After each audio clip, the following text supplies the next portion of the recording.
So this week, instead of the TWAB, we got an unexpected TWAB from Bungie. So this week at Bungie, Marathon is in our doorsteps, and Destiny 2 has reached the conclusion of the Heresy storyline. It's been a while, hasn't it? No, not since our last blog entry, but since our last TWAB. In just a few days, you'll be seeing the first glimpse of Marathon gameplay, so we thought we'd dust off the TWAB for old time's sake. So tune in for Marathon's gameplay reveal. For the first time in a decade, we'll be showing off gameplay from a yet-to-be-released title outside of Destiny. And for the first time in our history, we'll be running a live service game at the same time as showing off our new brand footage from a second game in development. We're in uncharted waters here, folks.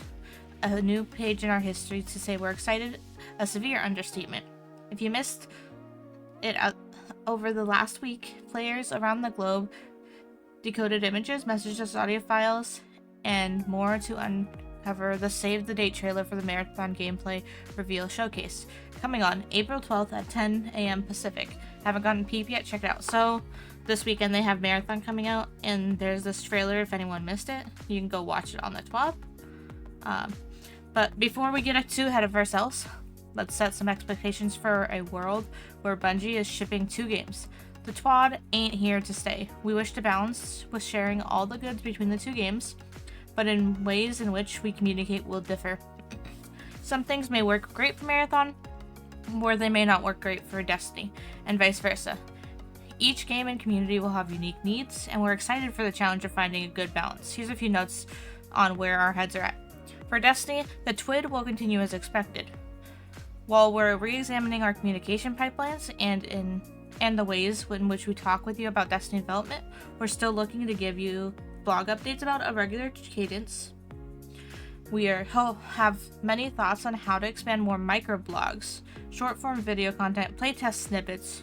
We're building out the plan and starting to flex muscles here, but expect updates in the coming months on how we'll evolve. Let us know what you'd like to see more and where you'd like to see us more at. So it seems like they're trying to differentiate between Bungie and Marathon. So our team is away jamming on codenames Frontiers and Apollo, and we're trapping out a bit to share more details in our upcoming expansion. Just a little more time, Guardians. We hope we'll have information soon. After Saturday, Marathon will begin its own journey. You have maybe already discovered the new Discord server for Marathon and channels on social media, and that's what we'll be focusing a bit. We'll have more details with Marathon comms in the coming weeks. For now, all eyes are on Saturday. We hope to see a shakeup, and we know we are. I think Marathon's going to be fun, but I know I will check out the Marathon this weekend. So, emblem found somewhere in the heavens. Frog blast the vent core. Oh, apologies, not sure where that took us over. With all the notes, but we almost forgot. We have a new and cool Destiny 2 emblem to share. It says it comes from the star system relatively close to Sol, only 12 light years away, and it's inspired by a very cool game called Marathon. Just watch 15 minutes of Marathon gameplay showcase reveal on April 12th between 10 a.m. and 12 p.m. Pacific to earn Destination Tau Ceti emblem in Destiny 2. Any Twitch channel in the Marathon directory will be eligible. I don't know, I'm a little fan of the green, and I think it just looks cool. That's not all. We have a special badge to anyone available who subscribes to a creator in the Marathon directory from April 11th at 7:45 a.m. Pacific to April 12th at 4 p.m. Pacific. Take a look. So does this mean maybe it applied it above that people are going to be able to play Marathon, or maybe it's just talking about them? So this is how it looks. It looks like a little cat, similar to like their pink cat up here, but in green. I think it looks cute. Thanks for joining us on the wild ride. See you on Saturday. So let's get to Destiny.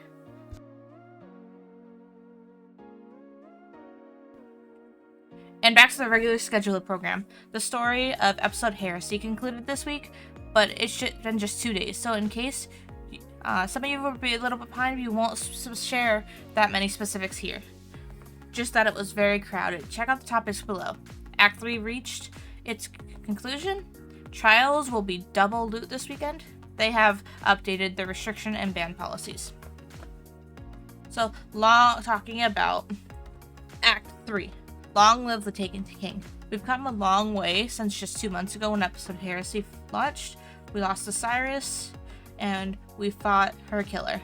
Found out Oryx was back as the Echo of Navigation, tried to keep apart from his two sisters, contacted Eris in her very own throne world, and helped her capture the Echo. On Tuesday, we fought back once more and closed the chapter in a way what many have called a Hive civil war. But if we can say one thing is for sure, the knife effort fits the Guardian well. With Heresy's narrative arc complete, it is time to prepare for what's to come. We'll start with Rite of the Nine in just a few weeks, a special reprise to dungeons, to then move to our next big content drop, Codename Frontiers, coming in summer of 2025. We'll have a lot more to share with you in the coming weeks. Codename Frontiers, I think, is going to be really cool, and it's just a few months away now, so that's great.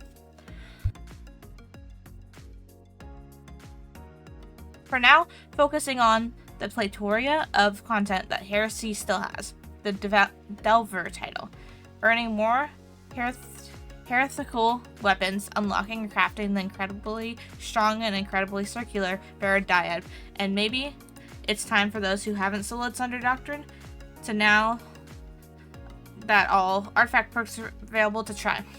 Last but not least, we have partnered with our friends at Displate once again to celebrate episode Heresy. Players who have completed the Triumph Crossblades can now earn an amazing Crossblades medal poster Bungie rewards offer. You have until May 6th to earn this reward and until June 10th to purchase it. Double the Exalted, twice the Truth. Trials of Osiris will be back on April 11th, so that's tomorrow, with Exalted Truth as a featured reward, which I think that's a pretty good hand canvas still. And with Double Crucible rewards will be active during the whole week. That means that on top of other prizes awarded with your win streaks, you could also get double adepts of the renewed and very strong adaptive Void Hand Cannon. Seems like many of you are enjoying destabilizing, demoralizing combo in PvE, while the PvP Gone rule seems to be contested. Lone Wolf and Eye of the Storm, or maybe Slideshot and Magnificent Howl. The map will be Eventide Labs, so be ready to fight in the cold. Europa opens with scouts, snipers, and pulses shine, but also in the twisted interiors where SMGs, shotguns, and sidearms are a menace. And we're going to double down with the Trace Rifle comment. Incision with Slice feels incredible at the moment. Maybe focus a few at St. 14. So maybe go get the Trace Rifle with Incision and Slice.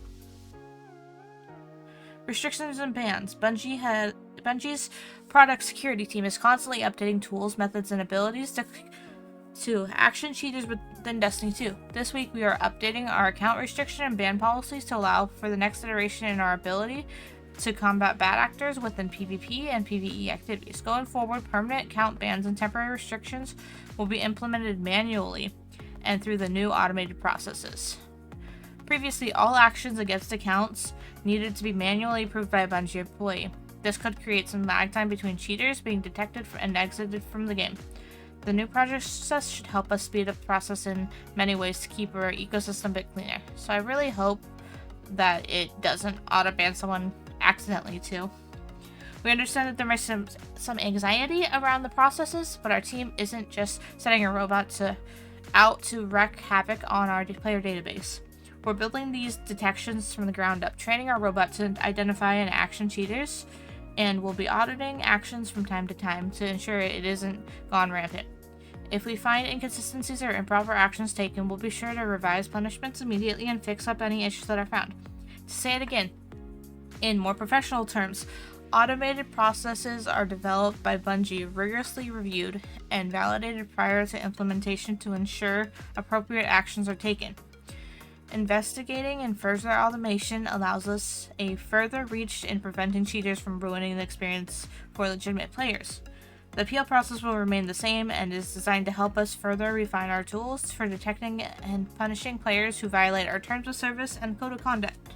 Overall, keep it clean. If you don't wish to be banned or suspended, follow our rules. If you think there's a hiccup, submit an appeal ticket. Sometimes detections or actions can still take time, and we ask for your patience. We're always looking to do what's right by our players in our efforts, unending efforts to keep chats, toxicity, and abuse out of Destiny 2. So, Known issues. There's quite a few. Sunless Cell can't be found in Fireteam Finder. Some bosses don't spawn in Quartered Blades. Meaning a soft lock. Rocket sidearms don't deal self-damage on some occasions, which I think that's interesting since last week they mentioned that it was intentional that they don't kill you. When speaking to a vendor, you can hear that their ambient dialogue. Ionic Sentry doesn't chain lightning enemies. Drowning Leviathan quests, steps 6 and 9 are playable by some players. Well, more of that. Due to the quest being fixed character by character scoped and count scoped, if you have an alternate character and make progress on the quest, you need to play that character to get back into the current research paper level for your main character. Sometimes in the derealized exotic mission, the taken relic can drop below the surface during Vrishik encounter. When dealing Shrieker boss damage under Doctor, players receive critical damage feedback, but is actually regular damage. When tracking Drowning Deep Leviathan quest, completion of certain steps may stop progression of the next steps. Sometimes 2 Move 1 quest doesn't progress after meeting step 3 and 4 requirements. Mementos shaders can be previewed on armor. It's not intended. Mementos aren't being considered for armor. The honor of Hercules ornament right boot is angled incorrectly. Secant filaments and spirit of filaments can't grant Devour while fast of protection is equipped. Interesting. And then we got our movie of the week, and the artist of the week, Hive stuff. But this kitty is really cute. I saw this on Twitter. I think it's really cute. And from what I understand, this is the cat from Marathon, and I think it's really cute. So if anyone wants to check these out, I will put the, and this TWAB is over. We're going full steam ahead on Destiny, and can't wait to show you what's coming. We're incredibly hyped to see what Marathon has cooking in the spotlight. Join us on Saturday for the gameplay. So I'm going to link this if anyone wants to look at any of these pictures or read through. I think the TWAB was actually interesting. I think this cat's really cute. And I think I'm gonna get the shader too. I think I have to watch Bungie, or they said that you can watch anyone playing Marathon and it's just 15 minutes. So I think it's good to have also if you want it in the future. But yeah, thanks everyone for just coming to this TWAB reading, and I will see you guys later. Bye bye.